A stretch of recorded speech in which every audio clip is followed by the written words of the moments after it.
Welcome to the Artist Academy podcast. Andrea Earhart here, muralist, adventurer, and your host as I interview inspiring artists who are killing it in the art game to show you that it's completely possible to make a great living doing the thing you love to do. We highlight the business side of art to help you reach more customers, increase profits, and ultimately live a life of creative freedom. Enjoy the show.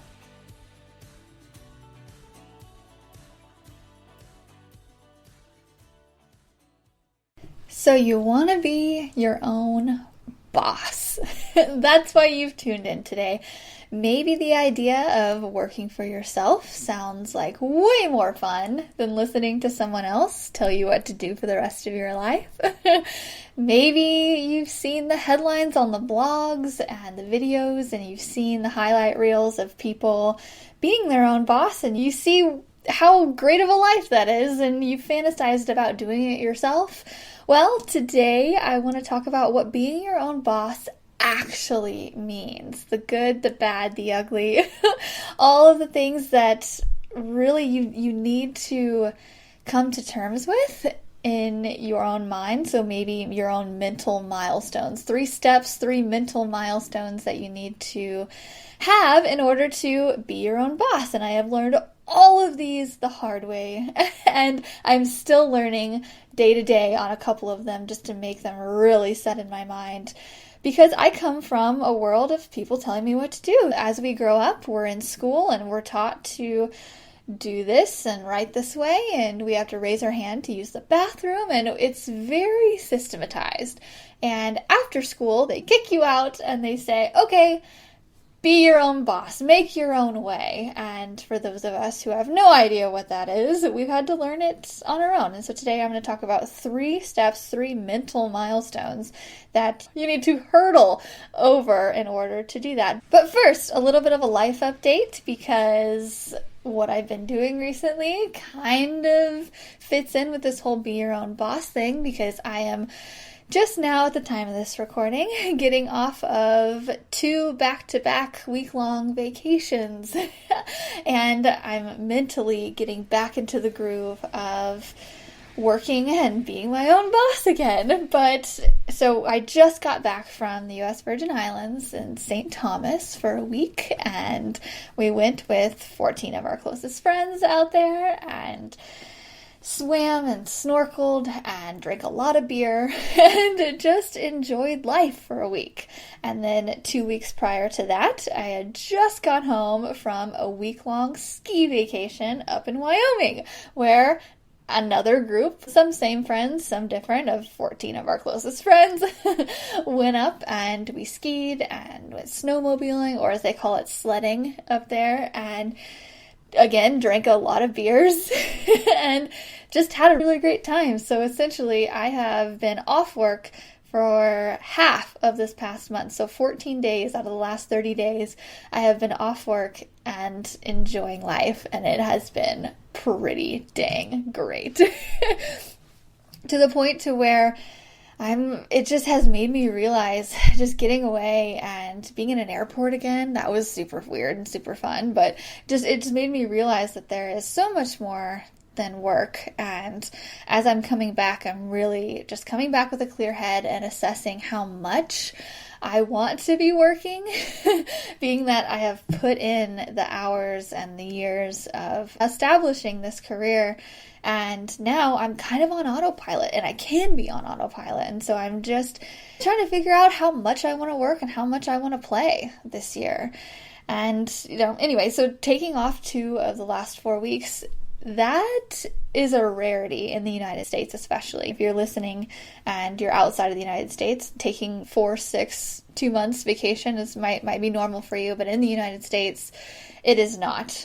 2 weeks paid vacation is about the standard if you work for someone else, which is why I wanted to come on and just talk a little bit about the employee versus employer mentality, and having that boss mentality, how to be your own boss and get the perks of being your own boss. It comes with a lot of things. It comes with a lot of weight on your mind, on my mind, of day to day and having to learn all these things. So let's just get into it. If you want that life, if you want this life of vacationing half of the month and several months out of the year and having that freedom, the freedom that comes with being your own boss, I think if I really boil it down, it's freedom. That's why I do what I do. I don't like anybody telling me to take a lunch break here or do it a certain way. I really like to figure things out on my own.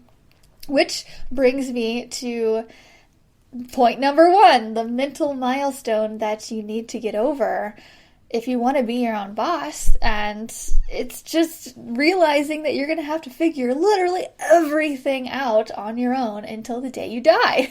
So instead of having somebody tell you what to do, instead of clocking in for a job where someone says, hey, you have to be here at 7, 8 a.m. and you have to leave at 5 and you take your lunch at noon, you are clocking into your own schedule.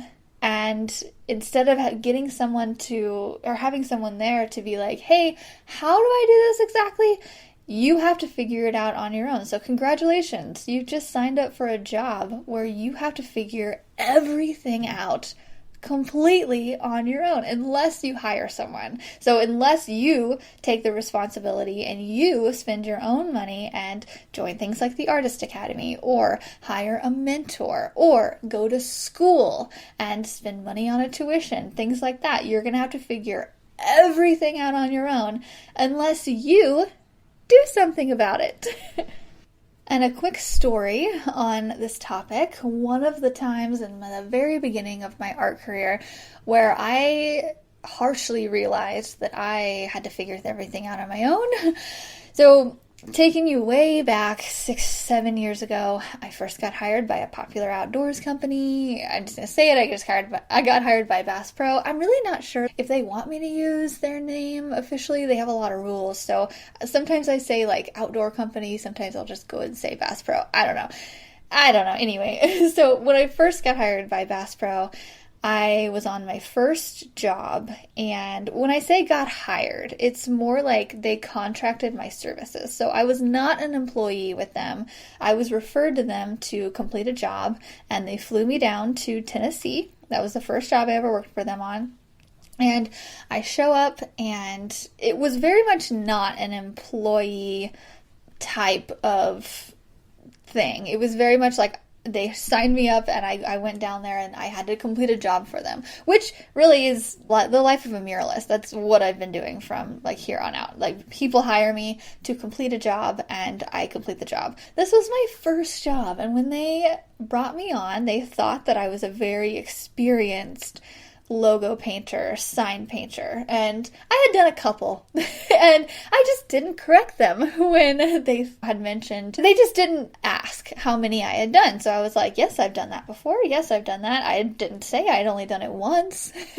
I didn't say I'd only done ghost lettering one time or did this type of logo one time. I just said, yes, I've done that before. And they thought that I was way more experienced than I was. Whatever. So I get down there and the boss guy on the job says, hey, we need you to make an archery sign. And I was like, okay, great. And they're like, okay, thanks. And then he just walks away. And I'm like, oh, what? So I guess the person before me had been making archery signs for years, and that's just how they had gone accustomed to letting him know. They're like, hey, they let him know, hey, we need an archery sign, blah, blah, blah. And then he just went and did it. So being my first job, and this being one of my first assignments on this job, I was a little clueless. So I was like, okay, they want a sign and they need it to say archery. That's all I know. I don't know what colors it needs to be. I don't know if they want all capital letters. I didn't know what they wanted made out of. I had no idea. So I started asking questions, and they're just kind of like, yeah, do whatever you want. Your creativity. We want to see what you can do. And I'm like, okay. Sure. Like, having never physically made a sign, I was like, okay, what materials do you want me to make it out of? And they're like, wood. And I'm like, okay, do I make the sign? They're like, no, you have the wood makers here on site, make it, and then you paint it. And I was like, okay. So I went and talked to the carpenters on the job, and I was like, hi, I need an archery sign. And they're like, okay, what do you want it made out of? And I go, wood. And they're like, okay, great. What kind of wood? And I'm like, whatever wood you think it would be best made out of. I like put it on them. I'm like, and they're like, okay, we have this particle board right here. And I'm like, great. I had no idea what particle board was. And now I know. If you don't know, particle board is the board. It's like the stuff that wood chips are made out of and pressed together, I'm pretty sure. And it's not really good wood. And I'm like, why did this carpenter be like, hey, I'm gonna make it out of this? It's like wood. Anyway, I was like, yes, whatever they said, I was like, use your imagination. I need it to be about this size. And they're like, okay, so they made it. And then I did some lettering on top of it, and I did a little arrow through the lettering. I did it in all capitals and big, and I turned it in, and they just looked at it like, this is not really the best sign we've ever had, but this will do because we need to hit budget and we're in a strict time schedule. So they accepted it. And so for the next one, I learned, okay, maybe let's not use particle board. Maybe we'll make it bigger. And actually, I'm going to look on Google and I'm going to look at other archery signs and see what other people have done rather than just going on a whim. And so that was really one of my first experiences of just being on the job and them expecting me to know what to do. I had no clue, and it just kind of made it happen. But it was I didn't even know where people stored the paint on the job site. I knew that there were paint. I didn't know who bought it. I didn't know if I could use it. I didn't know where to go get stuff. I didn't know what kind of anything to do. It was very much a learning as we go. Now, I can do that. But at that point, it was very much, you figure things out. I had no idea. So I tell that story because I hope that you think back on it the next time you're in a position like that and you have no idea what to do. And I would love if you just tip the mentality of, okay, I am a problem solver. I am not an artist. I am a problem solver. That is my new job title. And I will figure it out. I will ask the right person. I will try it again and maybe get it wrong, and then I'll get it right eventually. But I am a problem solver and I will figure it out, because a lot of artists are used to having someone tell us what to do. Like, we are used to having a job.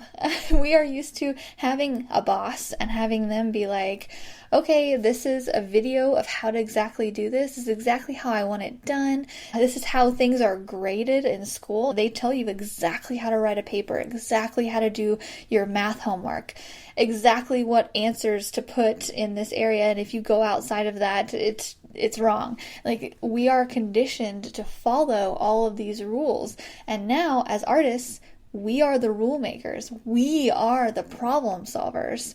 And we make our own problems and we solve our own problems. That's just the mentality of it. So just making yourself have that mentality will really help you get over the next hurdle you come to, which is probably tomorrow or next week or next month. However much you're doing right now, it'll probably come soon. So just put yourself in that mentality of being the problem solver. And I've been doing this for so long now that when I ask someone to do something and they come at me like I'm their boss, like I'm hiring them, because I am hiring them essentially.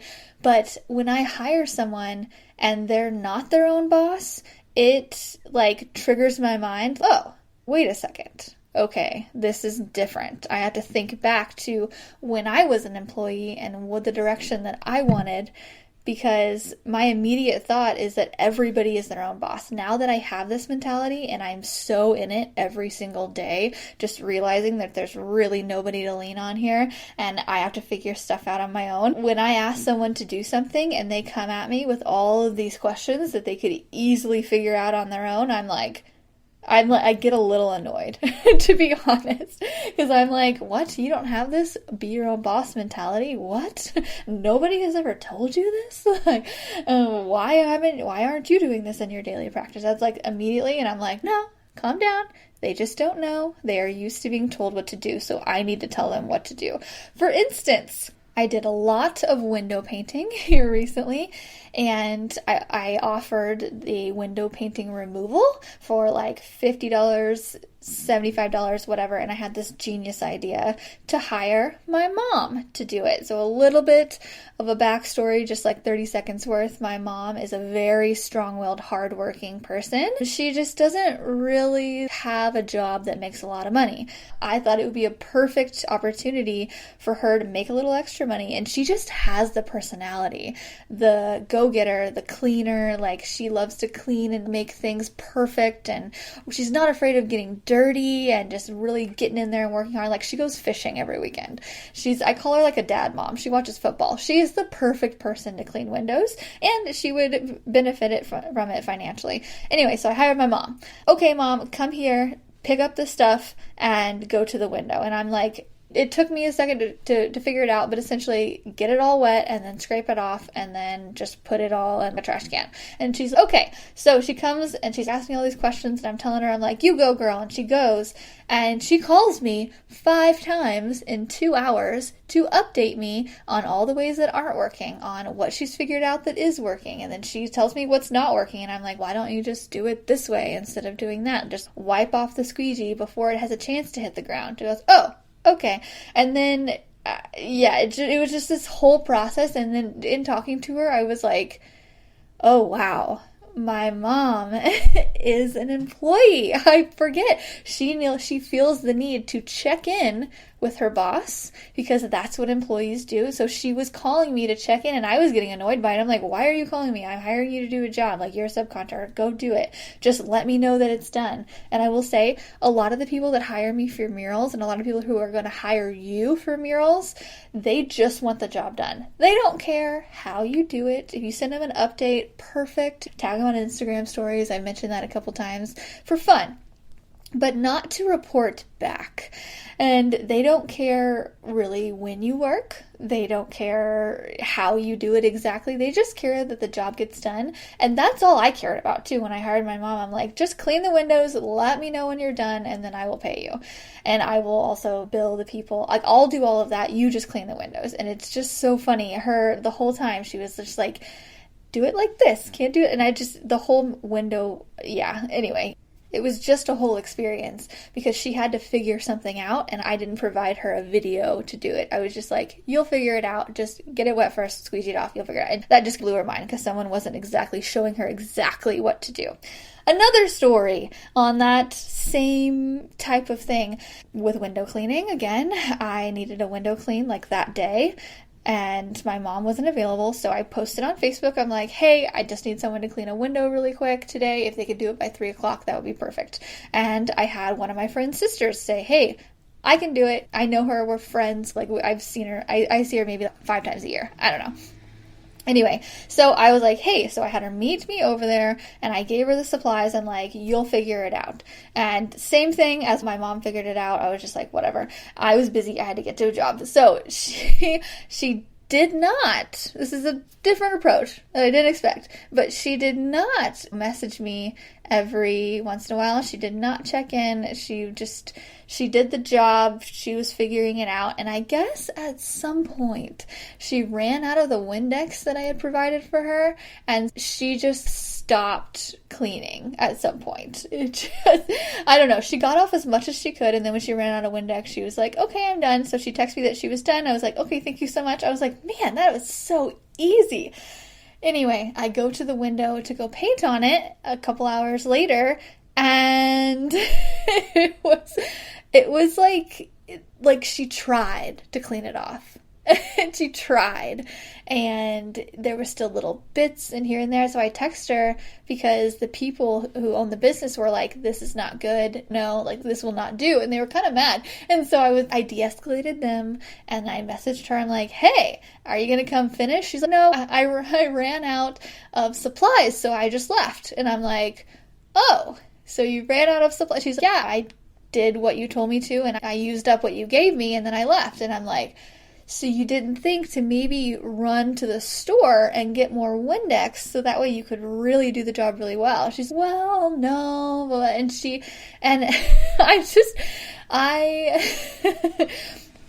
I'm just laughing at myself because I knew that she wasn't the type of person who was like a do-it-yourselfer or a be-your-own-boss kind of person. She was an employee type person. And it made sense afterwards that this all happened. But you know what? It was all 100% my fault. And I'm going to tell you why. Because that is point number 2 of the mental milestones. So the first one is you are the problem solver. You solve every problem, you figure it out. Number 2 is everything is your fault. Everything I do in my business is my fault. So when that business was mad that she didn't clean off the window, I wanted to immediately point the finger at her and be like, you did a terrible job, blah, blah, blah. But it's really my fault. I didn't go inspect it. I didn't show her what to do. I didn't have it all laid out for her. I hired her. I hired her, knowing that maybe she wasn't the best worker, but she was what I needed at last minute. I did all of that.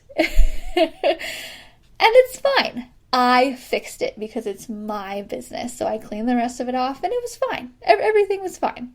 But to my point number 2 is this: you cannot give anybody excuses because everything is your fault. If you hire someone to do something for you, you could have done it. I literally could have done it. I could have worked extra hours that day and done it myself, but I hired someone, and the person that I hired did not do a good job, so that is not the business's fault, and I cannot blame anybody but myself.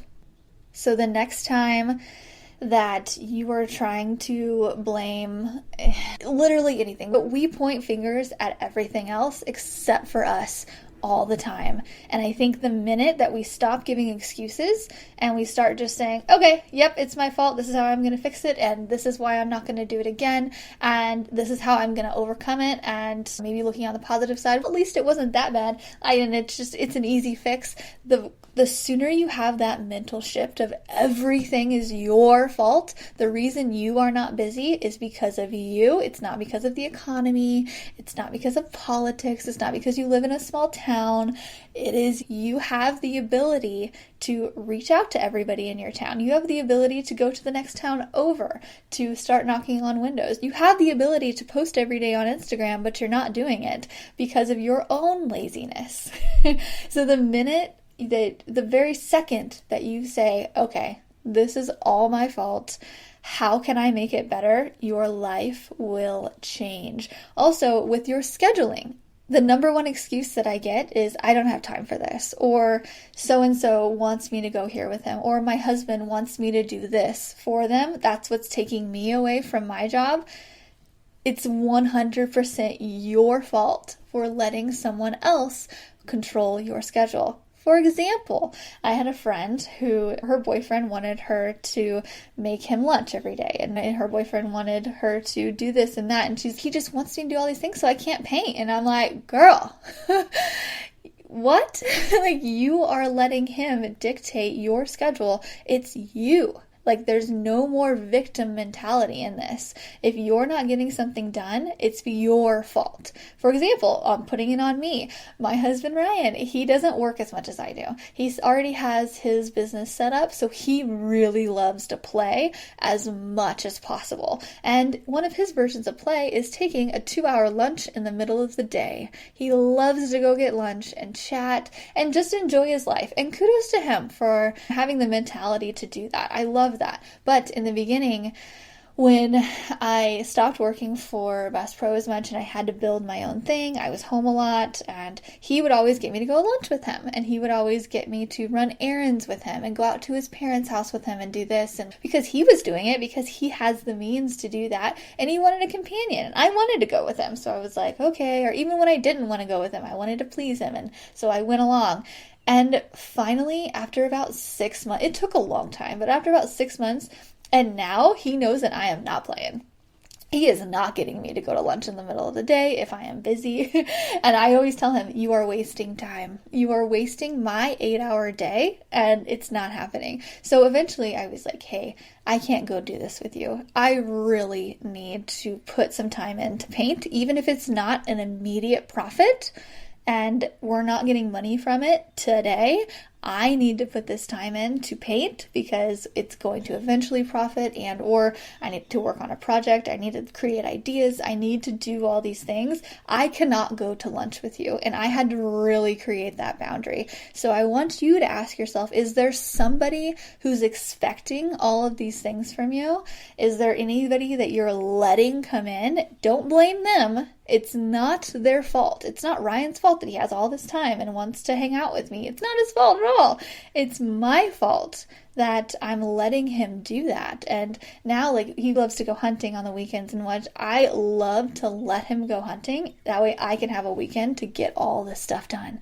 Is there something that you can do? And I know a lot of you have kids that you're like, I literally have to like do what my kids tell me to do. I need to feed them. I can't talk on that. But is there a way that you can figure it out to at least kick the child to the curb for at least one day a week? That way you can get at least one. I don't know, maybe is there a friend who is in the same situation where you're like, hey, I'll watch your kid one day and you watch my kid the next day. That way we can have one free day and then one day will be a chaotic day. Whatever. Figure it out. Is there somebody that you can hire one day a week? Maybe think of it as investing in your education. A lot of people don't do that. A lot of people you'll take a class from a local college and you'll pay for that, but you won't pay for a sitter for one day. That way you can stay at home and invest in yourself and paint. Like, those two are just, it's, to me, in my mind, it's the same thing. You're investing in yourself, but because it's not the way to do it and how a lot of other people are doing it, like going to school, people just don't think outside the box in that. When really, in the beginning, putting a paintbrush in your hand as many hours as you can is the most important thing. Like investing in school, is there a way you can invest in that maybe one day a week to have some free time? You figure out your own way to do it. Maybe it's taking one day off of work. Maybe saying every other Friday you're going to work from home and figuring something like that out with your employer. That way you can have one day a week. Or maybe it's on a Saturday saying, hey, family, Saturday is my day to do this and Sunday is my day to be with you. Maybe investing one day a week like that until you can quit your job completely. I don't know. You figure it out for you, but whatever you're not getting done is 100% your fault. And one more point on this whole everything is your fault, not to be too negative, because really, like, everything that happens that's good in your business, you also take ownership over. Nobody else did this. Nobody else gives a more than you give a about your business. And my husband repeats this to me, and he used to a lot in the beginning, especially when I didn't want to email people or I didn't want to bug people. Nobody cares about this as much as you do, so you need to email them again. I was like, okay. Anyway, but nobody is investing as much as you are in this business. So while you're taking on all of these burdens and all these bad things that happen and just saying, okay, it's my fault, I'm going to get over it. So all of the good things that are happening in your business, all of the big job that you just got that you're going to get that's way more money than you've ever made with any other job, that is all you.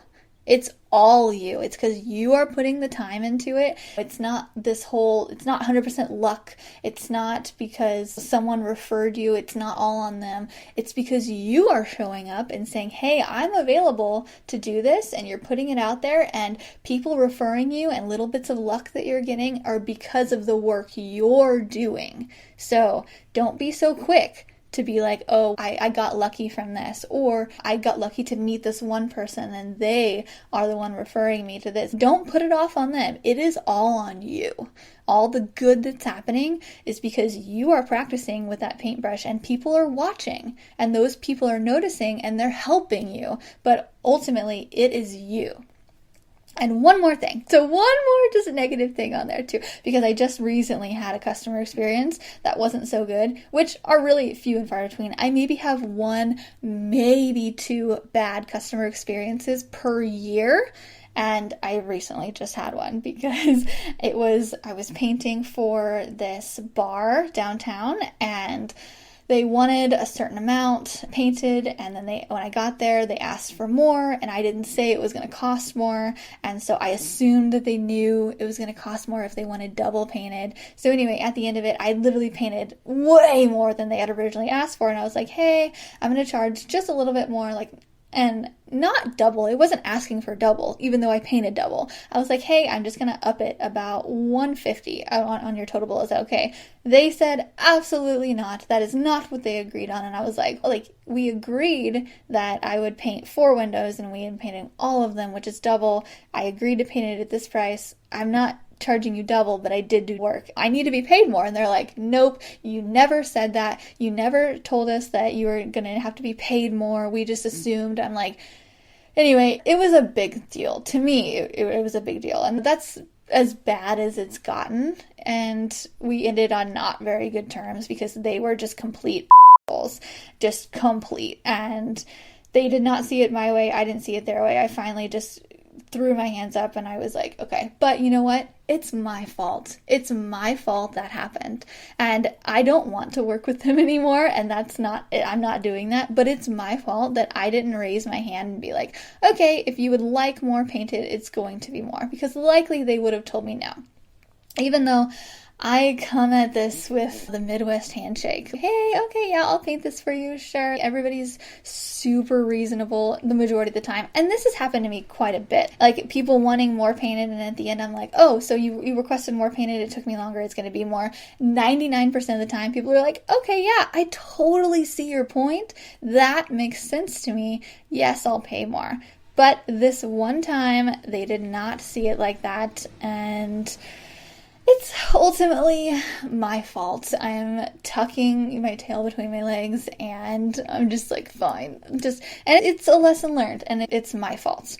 So, anyway, that situation made me quite a bit uncomfortable. It's, like I said, it's few and far between, but I did get really uncomfortable in that whole situation. And so, next, which leads to my point number 3, the mental milestone that you have to get over. The step 3 is get used to being uncomfortable.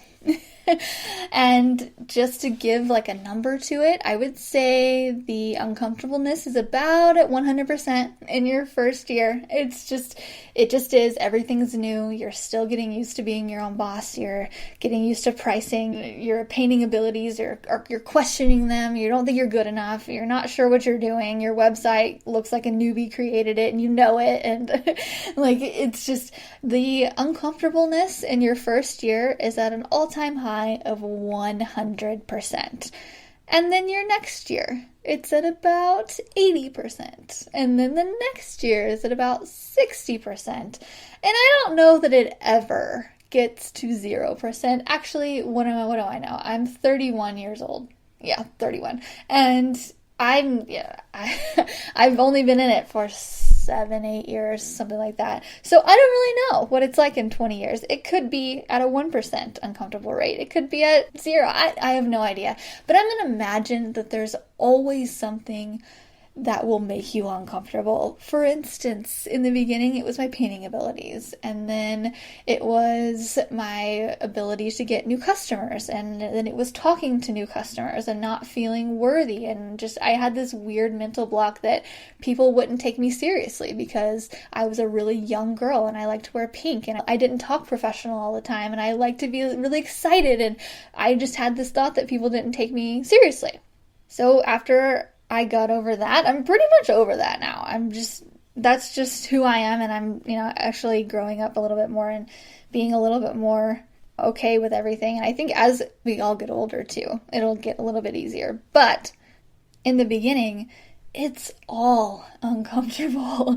And now I'm at a level to where I am now being asked to do public speaking stuff, and I know I've talked about that before. I'm very uncomfortable in that, but I just think ahead, and the story I tell myself and the mental movie that goes on up there is that if I don't get over this next thing that makes me uncomfortable, if I refuse to take it head on, and if I refuse to acknowledge that I need to grow in this certain area and I don't grow, I literally am like, okay, this is as far as you go. This is as far as it gets. Like, this is as much money as I'll make ever. This is as happy as I'll ever be. This is it. If I don't tackle this next thing, and for you, the next thing might be showing up on your story, creating a video, writing out captions, getting better at painting. You might be at square one. To me, honestly, in my head, if I don't tackle this next thing, I'm like, okay, am I happy being exactly where I am?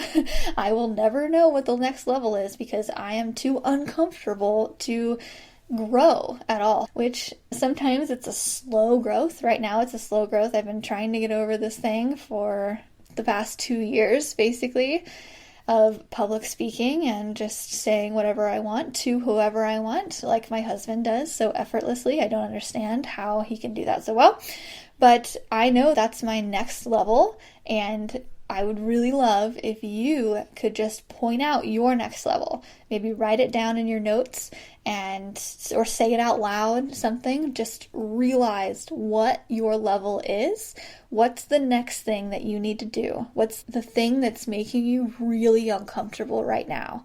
And I will say, I've talked about this before too, showing up on video and showing up doing live interviews did not come naturally for me. Even speaking right now into this mic so fluently, it does not come natural at all. I'm getting better at it. I have to take less breaks and collect my thoughts less. But when I made the first episode of this podcast, I was like, nobody is ever editing these podcasts for me because I sound like it needed so much editing. I said the word like and so and all of that stuff so many times, it's embarrassing. I was like, there's nobody that's ever going to edit this podcast except for me. I remember that first episode, and now almost 150 episodes later, it gets easier, is what I want to say. There's so many things that are uncomfortable for you that you might say, no way. That I will always be like that. But you can change anything.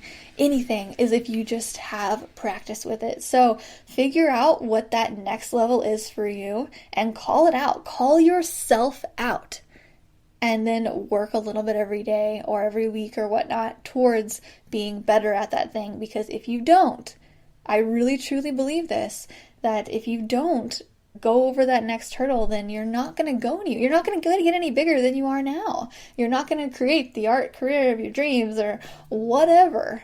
But that was that. So number 1 is you are your own problem solver. Number 2, everything is your fault. All the good, all the bad. You are your own problem solver. So you're figuring out the problems and you get to reap the benefits and you get to take the blame. And number 3 is all of it is uncomfortable. All of it. So just get used to it. And a couple little bits, because I really feel like I need to talk on this at the very end here, just to say it. I talk to a lot of artists who are just starting out and they're like, my husband says this or my mom says this and whatnot. Stop listening to people who are employees that try to tell you how to be a boss. Okay? Stop listening to people who are employees try to tell you how to be a boss. Because if your husband works for a company and he shows up every day when he's told and he has been given trainings and he knows how to do his job well now, he has no idea what it takes to build an art business. He has no idea the hours that you need to practice that you won't get paid for. He doesn't understand that because he gets paid for every single time he works. Or if your mom is like, she's had a job her whole life. She's had an income that she's had to depend on where she has made a certain amount every single month. And you are starting out really, really low. And she's, wait, I don't see the benefit in this. You're not making anything hardly right now. You're almost taking a loss. Why are you doing this? And I remember having to explain, okay, it's not very much right now, but it will be way more in the future. And people can't grasp their mind around it until you've done it. So now, For example, like my mom, I remember her telling me, yes, like I should go to college, and then I ended up getting contracted by Bass Pro and all of that, and now I'm at where I'm at. And we've had conversations before about her going to school because she knew you were supposed to go to college, but she had no idea the potentials of that, or she didn't know somebody really who had been this far. And so we have had conversations about, is it too late for her to go back to college? Blah, blah, blah. Should she do this? Because now she sees me at this, but she could have never envisioned this for me. I had to envision it for myself. I had to look at other people doing things. I had to just listen to my gut when my gut was telling me to study art. when I graduated with an art degree and was like, what the heck am I going to do with this? It's up to you. It's up to you to figure all that out, but you're not going to get there listening to people who are employed trying to tell you how to be a boss. I have had so many conversations with friends who they just don't have that boss mentality. Like a couple of my friends are like, does anybody like match your 401k? And I'm like, no, I do that. And they're like, oh, and they just look at me. They're so sad for me because their job does that. And I'm like, no, you don't get it. And I don't even go and explain how I make more per hour than they do. And so I take that and I invest it in my 401k, and that's where that goes for. I'm not relying on someone else to invest in it for me or help me with that. A lot of people just don't have that boss mentality. And like I mentioned, I've had several conversations with my mom about maybe her going to work for herself and cleaning houses and doing all this other stuff because she's not really happy at the job that she's at. And her immediate response is, who's going to do my insurance? And I'm like, Mom, you are your own boss. You are going to, make enough. You're going to make more so that you can get your own health insurance. And she can't fathom it because that's what she's known her whole life. Anyway, so I hope this episode of me ranting about all of this stuff wasn't too negative, and it helps to really put your mentality into perspective. So if you're questioning yourself and you're questioning your problem-solving abilities, and just know it's hard for us all, and if you're making excuses and pointing fingers at other things, I really hope you take the blame, and because your world will change. And if you're currently really uncomfortable in doing just about everything, just know that it's expected in your first year, but it gets so much easier. I am on autopilot here lately. I'm getting over the whole public speaking thing, but in general, being 7-ish years in, things are so much easier now. I remember just being so stressed in the first couple years, but just keep going because this is the best career. It really truly is. It's just really hard in the very beginning, which is why I'm here and which is why I started the Artist Academy. So many of my students message me daily or weekly. They're just like, hey, I'm having trouble with this, or I want to get this job and I don't know how. And I'm just like, I can feel the aggravation in just their texts. And I'm just like, hey, it's okay. I've been there too. Or, hey, maybe you should reach out to this person. Or, hey, let me ask my husband for sales advice for you. I am here for you. And that's why I created the Artist Academy. It's basically like having a mentor in your pocket. And this is why I created the Artist Academy podcast, is to give you free advice and just to tell you to keep going because this is the best career in the world. I did not care. Literally, a lot of people on social media, I see, hey, I have the best job ever, I literally read that and I'm like, nope, they do not. And we have the best career in the world. We get to create and use our skills, and we've taken a hobby and turned it and we've tricked people into paying us to do what we love. That's how we think of it sometimes. So I don't want this to all be doom and gloom. I hope that this has helped you just feel a little bit better about what's going on. And if you need help with the tangibles, and if you need someone to tell you what to do every week, that's why I created the Artist Academy. I think of it as a stepping stone. From having a boss and having someone tell you what to do, you can join the Artist Academy. I literally tell you to go reach out to the Chamber of Commerce here in your local town and get to know them, because they will give you mural jobs, blah, blah, blah. I literally give you the things to do every week, and you can choose to do it or not. You can choose to know if it relates to your business or not, but I literally give people tasks every week in the Artist Academy of things to do and how to build your art career. And so it's like a stepping stone from having that mentality of being an employee to being 100% your own boss. And there's a lot of artists, especially like Sam and Lissa, they're in the Artist Academy Advanced, and they're both like, they came to me a while ago and they're like, hey, like we love being in the group, but we are so busy, because when they joined over a year ago, they were like, they had a career, they had an art career established, and it was going, and it was like they were getting jobs here and there, but now they're like so busy because a lot of the stuff that they've learned in the academy, and they both came to me and they're like, we've taken in all the things that you have to teach us, and now we're super busy, we don't have time for the academy anymore. And I'm like, okay, great. Perfect. That is exactly what I intended for everything. It's not just for beginning artists. If you've established a website already, we can help you get more people to go to that website or establish an email list and all the things. But if something isn't working out for you in your art business, if you're not, getting the needle moving, it's your fault. We're not making excuses anymore. You're tired of being uncomfortable, you're used to being uncomfortable, and you're using it as a tool in your art business. And you are responsible for figuring everything out. So yeah, those are the 3 boss mentality pillars that you have to get over. I don't know. I'm not even sure what I'm going to really name this. Something about 3 steps to a boss mentality or mental milestone pillars. I don't know. But that's it. Okay. I am going to go rest because I'm really not in work mode quite yet. Like I said, I just got off of basically a week vacation and then another week vacation prior to that. So I'm just going to go chill out with my cat for the rest of the day because I'm my own boss and I can. Okay, hope you have a great week. You'll hear from me next week, I'm sure. This episode is sponsored by the Mural Master Program inside of the Artist Academy Advanced membership. This program is specifically designed to help you with every step of the mural process. From coming up with an idea, to finding a wall to paint it on, to pitching your ideas to businesses, and finally, of course, I teach you exactly how to paint large scale.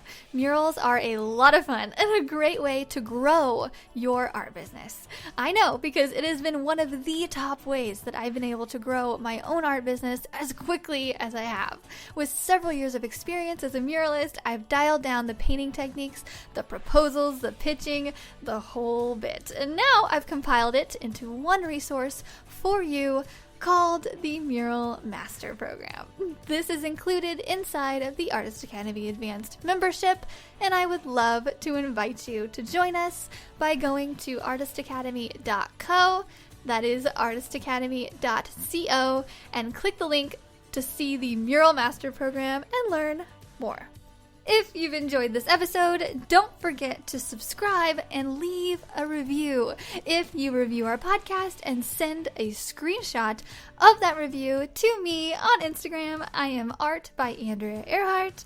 I will gladly share your art on my Instagram story with a reach of over 60,000 as a thank you for helping us grow this Artist Academy community. And speaking of community, if you would like to be a part of our absolutely free and very encouraging community on social media, just head over to facebook.com/groups/Artist Academy, and I will see you next week.